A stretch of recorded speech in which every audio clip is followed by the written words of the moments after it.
Nous méditons l'Évangile selon saint Matthieu, chapitre 8, versets 18 à 22. Conditions pour suivre Jésus. Jésus, voyant la foule autour de lui, donna l'ordre de partir vers l'autre rive du lac. Un scribe s'approcha et lui dit : « Maître, je te suivrai partout où tu iras. » Mais Jésus lui déclara : « Les renards ont des terriers, les oiseaux du ciel ont des nids, mais le Fils de l'homme n'a pas d'endroit où reposer sa tête. » Un autre de ses disciples lui dit : « Seigneur, permets-moi d'aller d'abord enterrer mon Père. » Jésus lui dit : « Suis-moi, et laisse les morts enterrer leurs morts. » Prière. Seigneur, je crois fermement en toi. Je crois que tu es présent ici, à côté de moi, au moment où je me mets en ta présence. J'espère en toi. J'espère en ta vie éternelle. J'ai confiance que tu vas me guider aujourd'hui vers cette vie éternelle. Ô Seigneur, je t'aime, par-dessus toute chose, plus que moi-même, mais augmente en moi cet amour.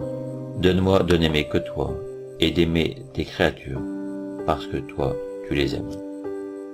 Demande. Seigneur, donne-moi un immense désir de te suivre. Réflexion.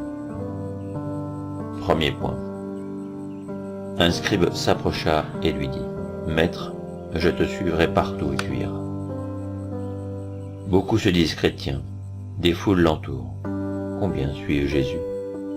Ce désir intérieur, cet élan du scribe, qui l'a expérimenté? Le scribe vient trouver Jésus parce qu'il veut plus que les simples enseignements. Il ne demande pourtant rien. Il exprime ce qui déborde de son cœur. Je te suivrai partout.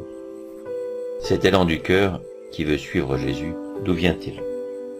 De la connaissance des Écritures que ce scribe avait étudié longuement et de la connaissance personnelle de Jésus-Christ. Être avec lui. Demandons au Seigneur d'allumer en nous cet élan. Lisons et méditons les Écritures pour enflammer nos cœurs. Deuxième point. Seigneur, permets-moi d'aller d'abord enterrer mon Père. Et pourtant, cet élan du cœur, souvent, n'est pas total, n'est pas limpide. Nous sentons au fond de nous une résistance, des regrets. Ah, si je pouvais suivre le Seigneur tout en restant tranquillement chez moi. Si le Seigneur ne me demandait pas de renoncer à cette parole, cette envie, cette commodité. C'est la présence du mal en nous. Je suis faible. Même mon désir de suivre le Seigneur est faible et vacillant. Tant de choses s'interposent encore entre le Christ et moi. Des possessions matérielles, des rancœurs, des personnes qui occupent en moi l'espace réservé à Dieu. Troisième point. Suis-moi et laisse les morts enterrer leurs morts. Faudra-t-il alors laisser tomber, se réfugier dans la tranquillité d'une vie chrétienne médiocre, réprimer au fond de soi ce désir de suivre le Christ parce qu'irréalisable? Passer les courtes années de sa vie sans haut ni bas, sans peine ni gloire, sans bonheur? Non. Le Seigneur sait que cet homme est faible. Voilà pourquoi il l'invite à laisser les morts de côté. Mais il ajoute : « Suis-moi. » Sa faiblesse, sa petitesse de cœur n'empêche pas le Seigneur de l'inviter à le suivre. C'est lui qui donne jour après jour, heure après heure, la force de suivre cet élan du cœur, de renoncer aux morts de ma vie d'égoïsme, d'accepter de n'avoir plus aucune sécurité humaine où reposer la tête. Confiance, abandon.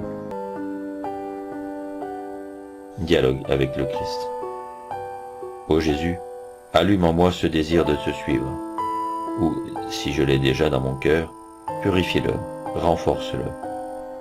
Voici mon égoïsme et mes attachements à ce monde, tu les connais. Je m'abandonne à toi avec tout cela. Donne-moi toi-même la grâce de te suivre ainsi. Seigneur, fais-moi voir dans ma vie ces morts qui retiennent mon élan, ma générosité, la totalité de mon don à toi. Résolution. Aujourd'hui, je prendrai quelques minutes pour aller rendre visite au Christ dans une église ou une chapelle. Je lui dirai avec amour : Je te suivrai partout où tu iras.